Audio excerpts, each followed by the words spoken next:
جزاک اللہ قبلہ، ماشاء اللہ۔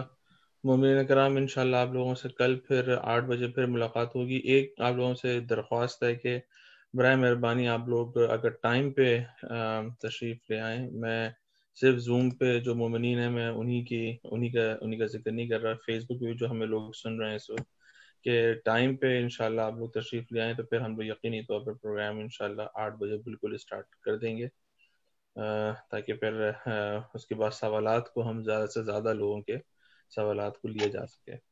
تو انشاءاللہ آپ لوگوں سے کل 8 بجے پھر ملاقات ہوگی۔ ایک چھوٹی سی اناؤنسمنٹ ہے کہ کل دوپہر میں 12:15 بجے قرآن خوانی ہے اور 1 بجے مجلس ہے۔